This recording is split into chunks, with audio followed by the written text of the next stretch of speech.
बिस्मिल्लाहिर्रहमानिर्रहीम, अस्सलाम वालेकुम। आप देख रहे हैं मुझे मेरे यूट्यूब चैनल पर और मैं मुज़म्मिल अवान हूँ। सुप्रीम कोर्ट ऑफ पाकिस्तान में इंतखाबात के इल्तवा के हवाले से जो दरख्वास्त पर समाअत हो रही है उसके ऊपर भी बात करूँगा। मरीम नवाज साहिबा का जो खुड़िया में कसूर में जलसा हुआ उससे मुतल्लिक भी कुछ बातें आपके सामने रखूँगा।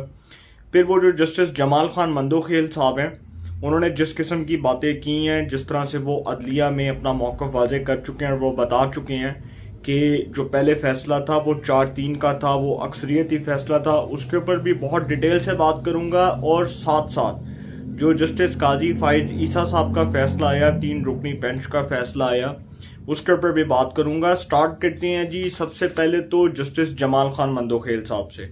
देखें, ये सारा जो केस है ना, ये सारा केस, ये इंतखाबात से मुतल्लिक जो पूरा केस है, इसमें सिर्फ एक डिमांड की जा रही है और वो है जी सुप्रीम कोर्ट अस खुद नोटिस जो लिया सुप्रीम कोर्ट ने, उससे मुतल्लिक सुप्रीम कोर्ट सबकी शिकायत दूर करने के लिए बेहतर है कि जी फुल कोर्ट बना दे। अब सुप्रीम कोर्ट से ये डिमांड की जा रही थी कि वो फुल कोर्ट बना दे। और आप सबको शायद याद होगा कि आर्टिकल 63A का जो केस था जो सुप्रीम कोर्ट में गया, उसमें सुप्रीम कोर्ट के दो जो डिफरेंट किस्म के, आप समझ लें कि 2 डिफरेंट किस्म के फैसले। एक तो सुप्रीम कोर्ट जी उस केस में कहती है कि जी मुनहरिफ अरकान जो हैं, जो DC2 है, जिन्होंने हमजा शहबाज साहब को वोट दिया, उनका जी वोट शुमार नहीं हुआ। ठीक है जी, उस वक्त वो वोट शुमार नहीं हुआ। लेकिन जब वही परवेज़ इलाही साहब, जिनके हवाले से चौधरी शुजात हुसैन साहब ने वो ख़त लिखा और डिप्टी स्पीकर दोस्त मिजारी साहब को वो ख़त लिखकर भेजा, और उस ख़त में यह लिखा हुआ था कि जो पार्टी है मुस्लिम लीग काफ के जो अरकान पंजाब असम्बली हैं वो मेरी हदायत के मुताबिक वोट कास्ट करेंगे। चूँकि मैं इनकार कर रहा हूँ तो लिहाजा वो परवेज़ इलाही को वज़ीर आला पंजाब के तौर पर वोट कास्ट नहीं कर सकेंगे, और अगर वो वोट कास्ट करेंगे तो उनका वोट शुमार नहीं होगा। उस वक्त जी परवेज़ इलाही साहब चूँकि वज़ारत आला के जो उम्मीदवार थे वो पाकिस्तान तहरीक इंसाफ की जानिब से थे, तो चौधरी शुजात हुसैन साहब ने ये भी बात कर दी थी कि जो PTI का कैंडिडेट है वो हमारा उम्मीदवार नहीं है।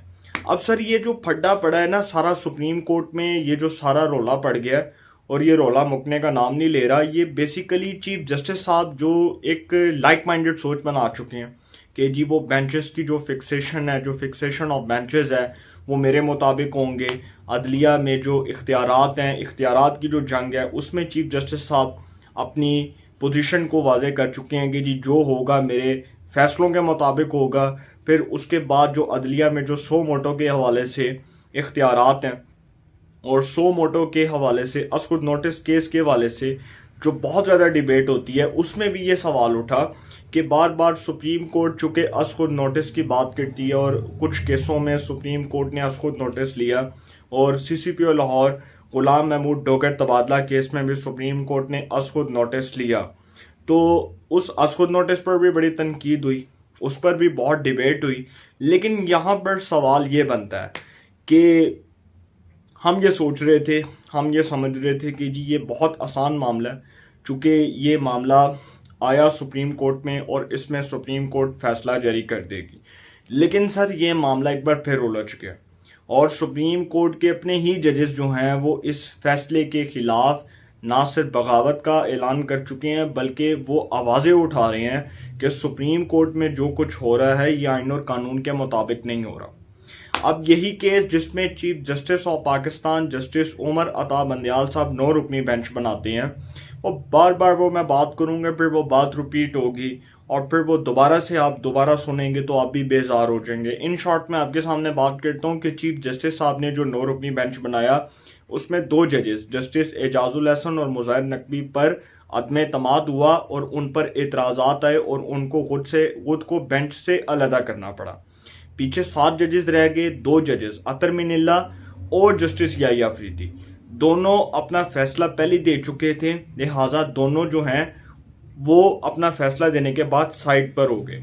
अब रह गए पीछे 5 जजेस। अब वो जो 5 जजेस हैं, जिसमें chief justice of Pakistan justice Umar Ata Bandial साहब, जस्टिस मोहम्मद अली मजहर साहब और जस्टिस मुनीब अख्तर साहब, 3 जजेस ने ये फैसला दिया कि जी इलेक्शंस होने चाहिए। ठीक है, उन्होंने फैसला दिया कि जी आइन कहता है, कॉन्स्टिट्यूशन कहता है कि इलेक्शन विद इन 90 डेज होने चाहिए, और बहुत अच्छा फैसला, इसमें कोई शक नहीं है कि जी इलेक्शंस होने चाहिए। जब असेंबलीज डिसॉल्व हो जाती हैं तो असेंबलीज डिसॉल्व होने के 90 डेज बाद कॉन्स्टिट्यूशन कहता है, आइन कहता है कि इलेक्शंस होने चाहिए।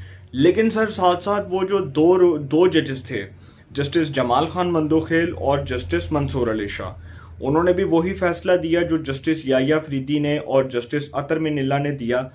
अब सुप्रीम कोर्ट में यह सवाल उठा, ये जो इंतखाबात के इल्तवा के हवाले से जो दायर दरख्वास्त है पीटीआई की, उस पर जो समाअत हो रही है, उसमें ये सवाल उठा।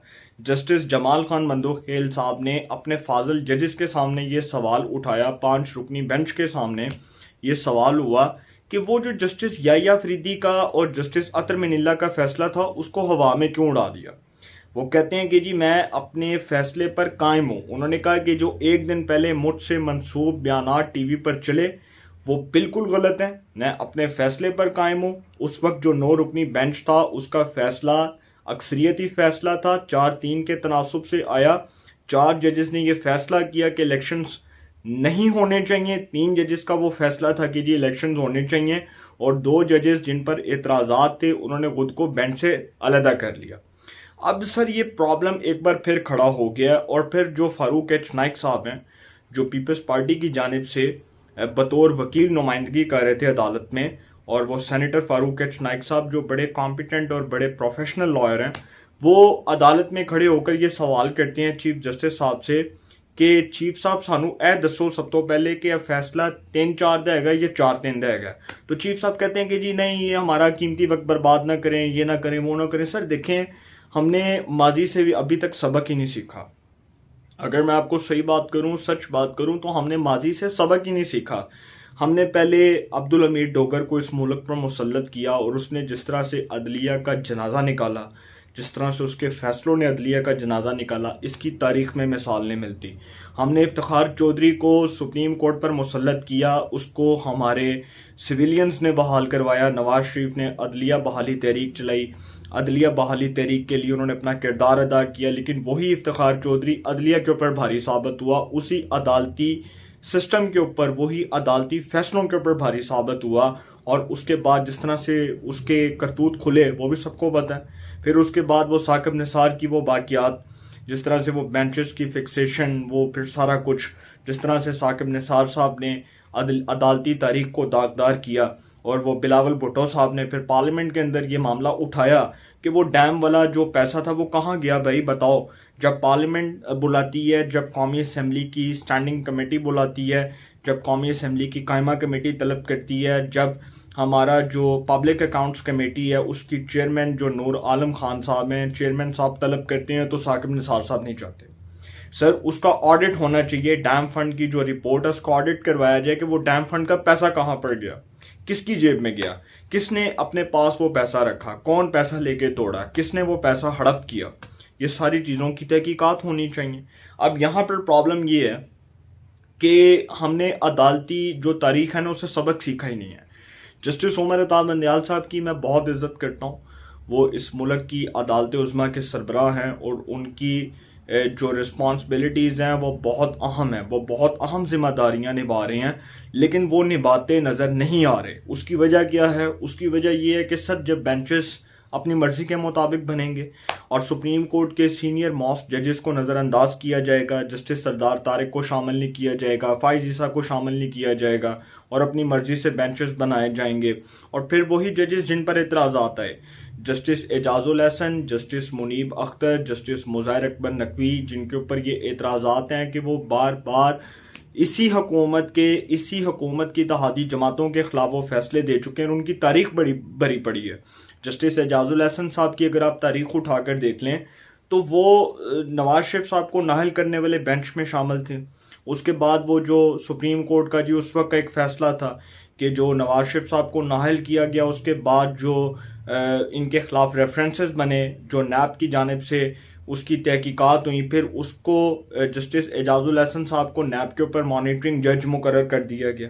सर मतलब हमने अदालती फैसलों का अदालतों के ज़रिए कत्ल करवाया, हम अगर ये बात करें तो ज़्यादा बेहतर है।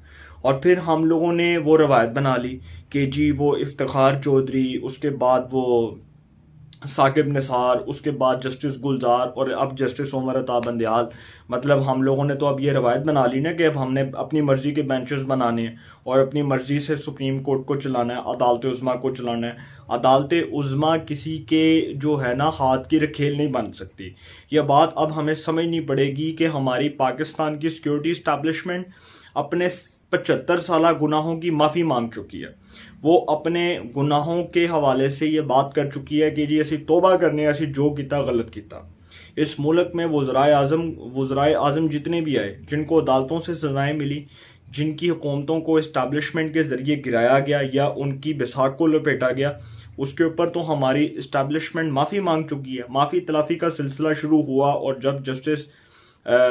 जब आसिम मुनीर साहब आर्मी चीफ बने तो उन्होंने बहुत अच्छी बातें की, बहुत वेल रिप्यूटेड, बहुत ही एक समझ लें कि प्रोफेशनल किस्म का शख्स, जिसने अफवाज पाकिस्तान के ना सिर्फ सर को फ़ख्र से बुलंद किया बल्कि अफवाज पाकिस्तान के वक़ार की इज्जत को बहाल किया।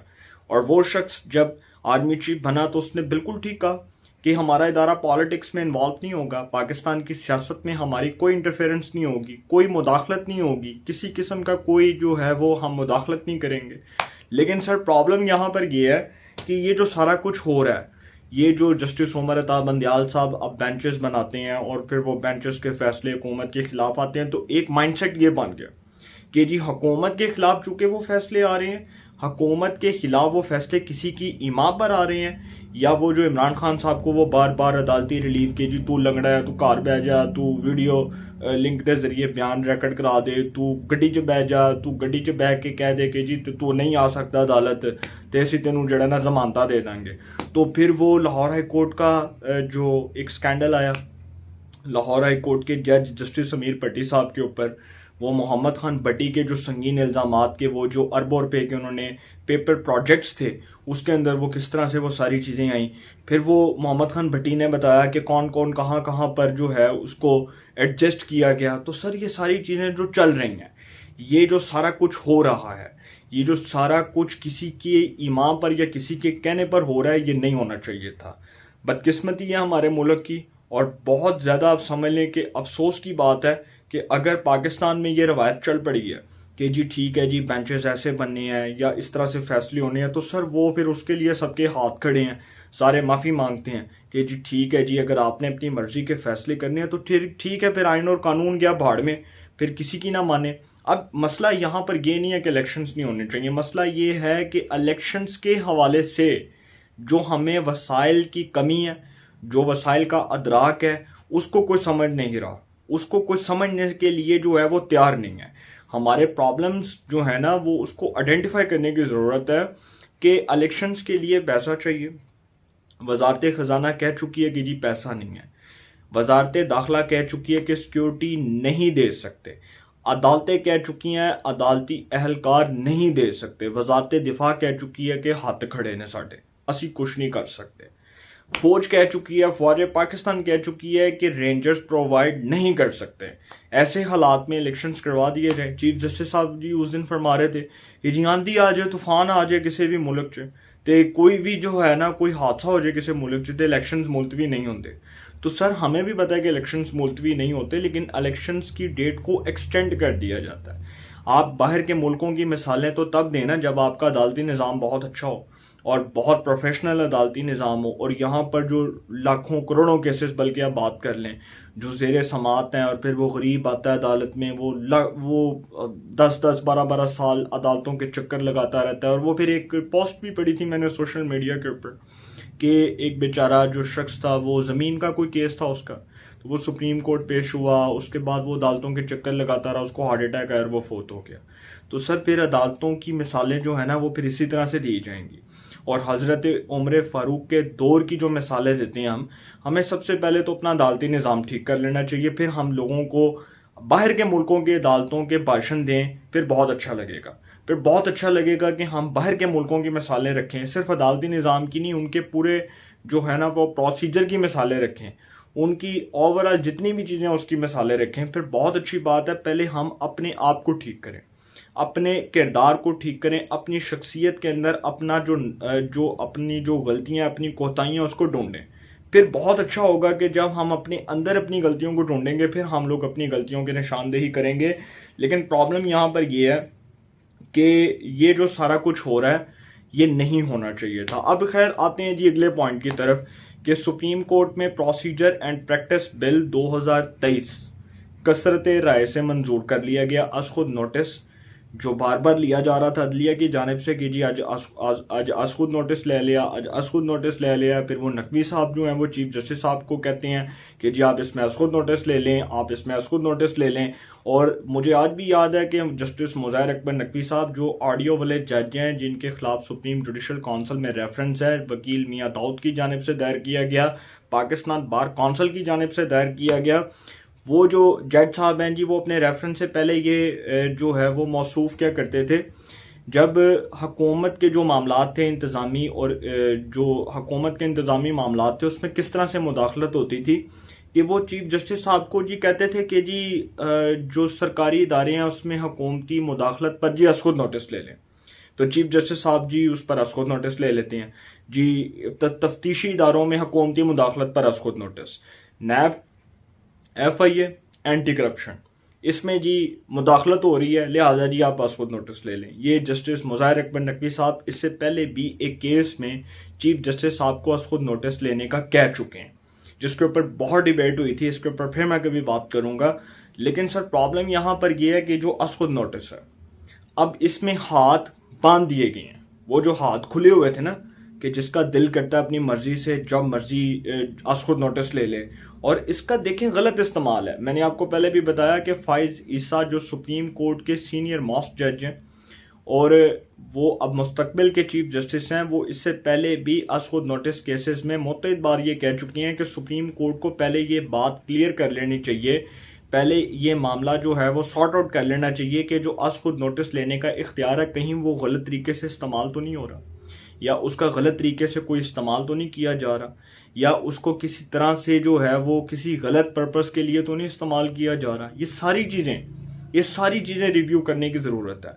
लेकिन इससे पहले चूंकि ये मामलात जो हैं वो इस तरह से हाइप के तौर पर नहीं आए, अब चूंकि हाइप खड़ी हो चुकी है और एक जो है वो नया तनाज़ा खड़ा हो चुका है अदलिया के अंदर, जो जजेज हैं उनके अंदर डिवाइड नज़र आ रही है।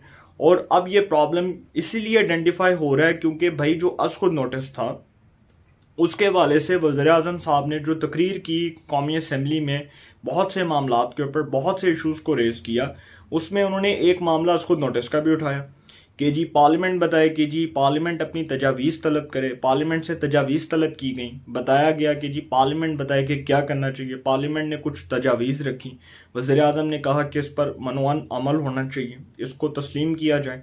और फिर प्रोसीजर एंड प्रैक्टिस बिल जो है 2023 कौमी असम्बली से कसरत राय से मंजूर हो गया। ये वफाकी वज़ीर कानून सेनेटर आज़म नज़ीर तारड़ साहब ने बिल ऐवान में पेश किया कौमी असम्बली में। अब ये सेनेट में जाएगा, डिबेट होगी और ये पूरा जो है वो बिल जब ये ओके हो जाएगा तो जड़ा सदर मुमलिकत है मुल्क दा, वो ज़ाहिर बात है क्योंकि वो PTI की हैं, तो वो चूँकि वो PTI की हैं तो वो अगर इसको डिनाई भी करते हैं, इसको नहीं जो है वो मंजूर होने देते तो बिल ऑटोमेटिकली मंजूर हो जाएगा। तो इसमें जी अब आपको मैं पॉइंट बताने जा रहा हूँ कि असल पॉइंट क्या है। इसमें एक पॉइंट जो बड़ा इंपॉर्टेंट है वो ये है कि जो असखुद नोटिस का जो इख्तियार था ना सुप्रीम कोर्ट से वो छीन लिया गया। आपको मैं ये बताऊं कि चीफ जस्टिस साहब अब खुद असखुद नोटिस नहीं ले सकेंगे, वो तनहा हैसियत में असखुद नोटिस नहीं ले सकते।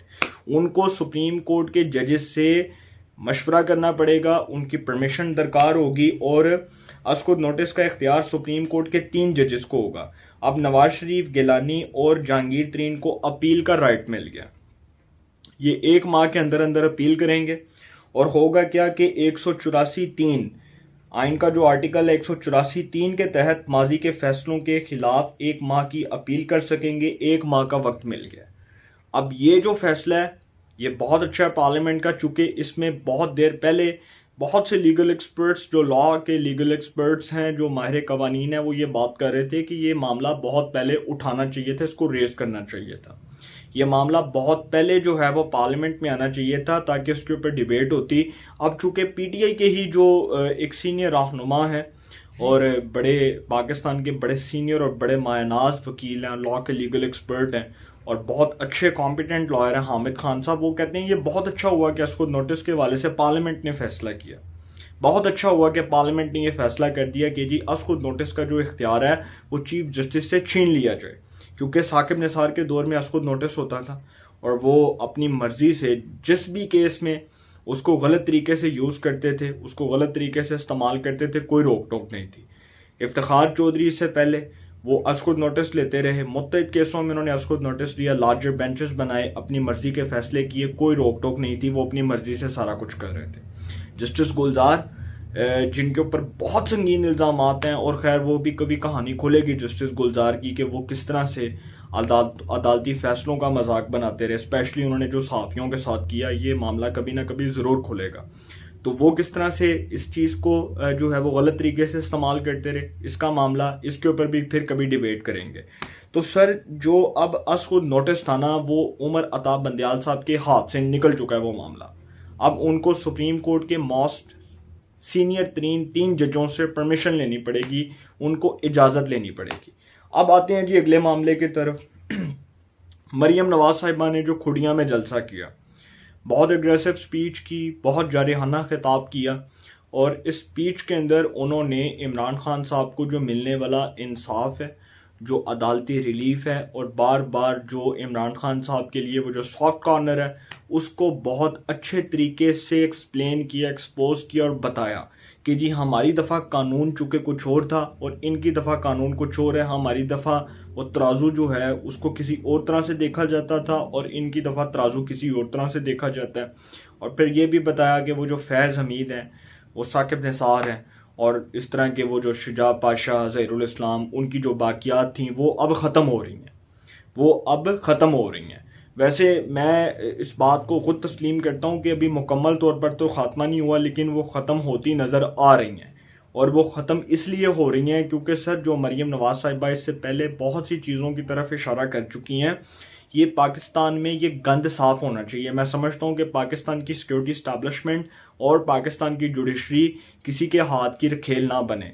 ये सिर्फ इमरान खान साहब के हवाले से नहीं बात कर रहा, नवाज शरीफ हैं, जरदारी हैं, फजलुर रहमान है, कोई भी है, कोई भी पॉलिटिकल लीडर है पाकिस्तान का, किसी के हाथ की खेल ना बने इदारे, और ना ही किसी को सपोर्ट करें। फाइज ईसा साहब चीफ जस्टिस बनेंगे, डंके की चोट पर फैसले होंगे, वो किसी को सपोर्ट नहीं करेंगे। वो FIA को भी बुलाएंगे, वो इन सिविलियंस को, इन सियासतदानों को भी बुलाएंगे, लेकिन आइन और कानून के दायराकार में रहकर बुलाएंगे। किसी के साथ नाइंसाफ़ी नहीं होगी, किसी के साथ ज्यादती नहीं होगी, किसी के साथ गलत सलूक नहीं रखा जाएगा, किसी के साथ जो है वो इस किस्म का सलूक नहीं रखा जाएगा कि जी उसकी तजलील की जा रही है या उसकी इंसल्ट की जा रही है। ये तो एक रवायत चल पड़ी है हमारे पाकिस्तान में कि जी चूँकि इमरान खान साहब जो हैं वो चुके जी, उनको कहा जाता है जी तू लंगड़ा है लिहाजा तू अदालत चना, तेरी लब दा मसला, तू घर बैठा रहे, तो तेनू घर बह के जमानत मिल जाएगी, ठीक है, तू बस दरख्वास्त दे, तेरी जमानत मंजूर है।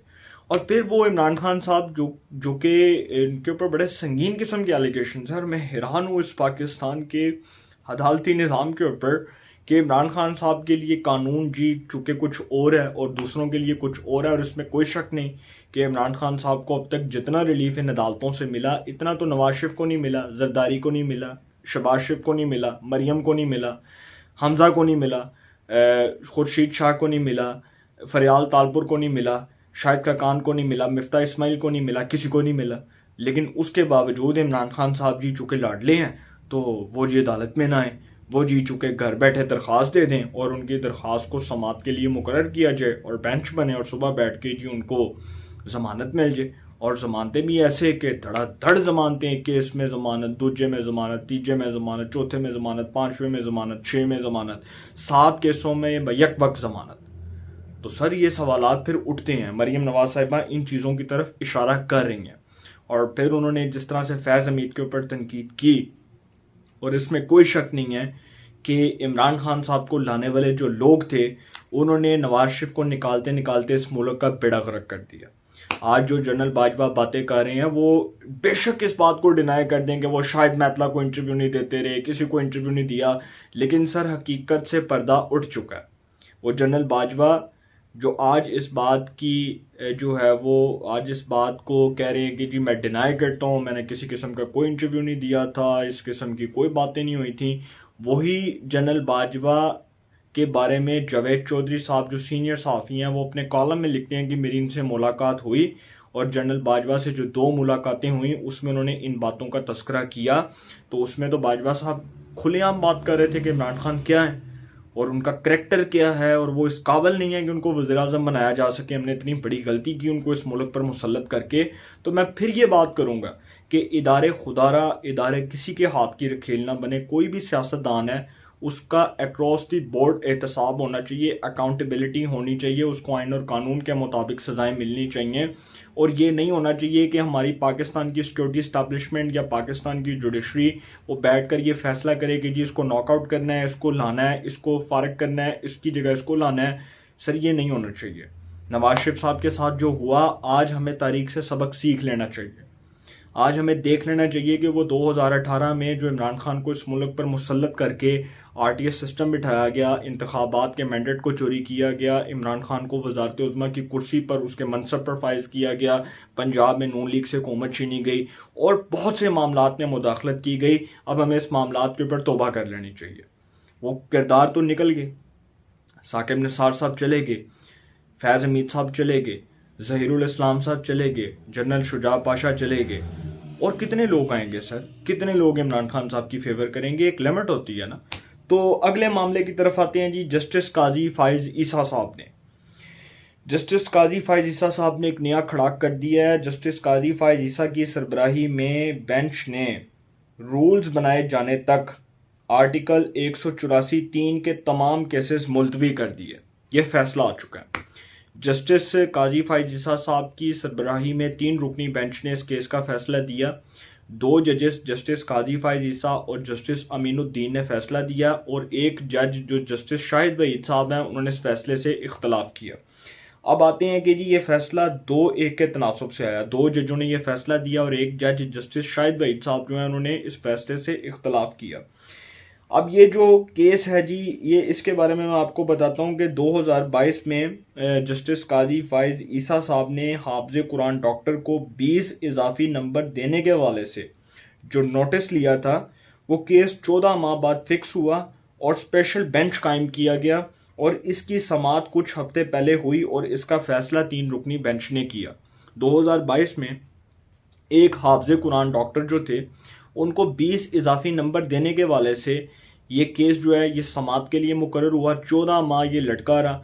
14 माह बाद इस केस का फैसला हुआ और स्पेशल बेंच कायम किया गया और अब उस स्पेशल बेंच ने अपना फैसला सुना दिया और वो फैसला मैंने आपको पढ़कर सुनाया कि बेंच ने रूल्स बनाए जाने तक आर्टिकल 184(3) के तमाम केसेस मुलतवी कर दिए।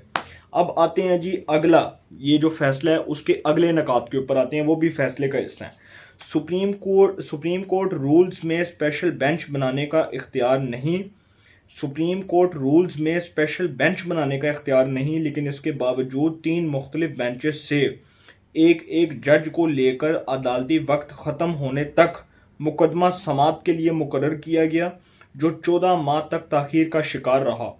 चीफ जस्टिस उमर अता बंदयाल के पास रूल्स के तहत इख्तियार नहीं कि वो किसी बेंच से किसी जज को निकाल सकें। चीफ जस्टिस के पास इख्तियार नहीं कि वो खसूसी बेंच में से किसी को निकाल सकें या किसी को शामिल कर सकें। ये 2 जजेस ने फैसला दिया, जस्टिस काजी फाइज ईसा और जस्टिस अमीनुद्दीन ने, जबकि एक जज जस्टिस शाहिद वहीद साहब जो उन्होंने इस फैसले से इख्तलाफ किया। फिर आगे इस फैसले के ऊपर और बात करनी है, यही इस फैसले का जो हिस्सा है उसके ऊपर आ रहा हूँ कि अवाम के मुफाद में ये बेहतर होगा कि आर्टिकल 184(3) के तहत चलने वाले तमाम केसेस की समाअत को उस वक्त तक मुलतवी किया जाए जब तक उठाए गए मामलात पर पहले सुप्रीम कोर्ट रूल्स नहीं बना लेती। मतलब सर बात तो बिल्कुल ठीक है कि जब तक सुप्रीम कोर्ट के रूल्स नहीं बन जाते तब तक 184(3) के तहत चलने वाले तमाम केसेस जो हैं उसको मुलतवी कर दिया जाए। अब ये केस जो है ये बेसिकली ये जस्टिस उमर अता बंदयाल साहब जो चीफ जस्टिस ऑफ पाकिस्तान उनके खिलाफ एक चार्जशीट है और मैं समझता हूँ कि अदालत के अंदर जो इस वक्त इंतज़ामी मामलात चल रहे हैं वो बहुत खौफनाक हद तक जो है वो ख़राब हो रहे हैं। और दिन ब दिन उसमें एक तशवीश की लहर दौड़ पड़ी है और एक तशवीश की लहर का इजहार किया जा रहा है कि जी आने वाले दिनों में ये मामलात मज़ीद ख़राब हो सकते हैं, गमगीर हो सकते हैं और हो सकता है कि ये मामलात किसी के ओहदे को ले डूबें। ये भी हो सकता है। और ये भी मैं आपको बता दूं कि ये अगर किसी की ज़िद है और अगर किसी की अना है कि जी ये फ़ैसले ऐसे हो जाएंगे, तो सर फिर मैं आपको बता दूं कि ये फ़ैसले ऐसे नहीं होंगे और ये फ़ैसला हो चुका है कि फ़ैसले आइन और कानून के मुताबिक होंगे और मेरिट के ऊपर होंगे। और फिर ये बात बता दूं कि सुप्रीम कोर्ट अब ये फ़ैसला कर ले कि उसने आइन और कानून के मुताबिक चलना है या वही जो है वो मखसूस बेंचेस के तहत चलना है या वो मखसूस माइंडसेट या वही जो है वो हमारी सोच कि जी हमने उसके लिए ये फ़ैसला करना है, उसके लिए ये। तो हमें अपने तरीक़ाकार को, अपने दिमाग को, अपने माइंडसेट को बदलना पड़ेगा, फिर ही ये अदालतें चलेंगी। लेकिन जो चीफ जस्टिस साहब हैं उनको इस हवाले से थोड़ा सा मोहतात रहना पड़ेगा, क्योंकि मुझे डर इस बात का है कि जो जस्टिस सज्जाद अली शाह साहब के साथ हुआ था, कहीं वो तारीख, अदालती तारीख एक बार फिर खुद को ना दोहराए। क्योंकि अगर वो उसी दहाने पर खड़ी हो गई तो सर फिर ये मसला जो है वो अब्दुल हमीद डोगर से भी ऊपर जा सकता है, फिर ये मसला किसी के ओहदे को भी लेके बैठ सकता है। तो लिहाजा जो सुप्रीम कोर्ट में जजेस हैं वो ये कह चुके हैं चीफ जस्टिस साहब को कि बेंचेस बनेंगे तो आइन और कानून के मुताबिक बनेंगे। ये नहीं हो सकता कि जी अब आप अपनी मर्जी से अदालतें चलाएं और अपनी मर्जी से अदालतें लगाएं और अपनी मर्जी से फैसले करें और अपनी मर्जी और अपनी मंशा के मुताबिक सुप्रीम कोर्ट में अपने फैसलों को मुसल्लत करें। ये नहीं होगा। होगा तो सारा कुछ आइन और कानून के मुताबिक होगा। That's it. इतनी सी बात है। अगर किसी को समझ आ गई है तो बहुत अच्छी बात है, अगर नहीं आई तो उसको समझ आ जाएगी। और इस केस का जो भी फैसला हो, सुप्रीम कोर्ट में जो इंतखाबात के हवाले से, इल्तवा के हवाले से, इंतखाबात के इल्तवा के हवाले से जो दरखास्त है उसके ऊपर अब जो भी फैसला हो, लेकिन सर एक बात क्लियर है कि इलेक्शंस नहीं होने। इलेक्शंस अपने टाइम के मुताबिक होंगे। 8 अक्टूबर को होने हैं। रोला पाना है, जिन्हें पाए जो मर्जी करे, जिन्हें भी रोला पाना है पाई जाए। इलेक्शंस अपने टाइम पे होने हैं, ये बात तो क्लियर है। That's it. अपनी राय का कमेंट्स में ज़रूर इज़हार कीजिएगा। इंशाल्लाह नए सेगमेंट के साथ फिर मुलाकात होगी। अपना बहुत ख्याल रखिएगा। अल्लाह निगहबान।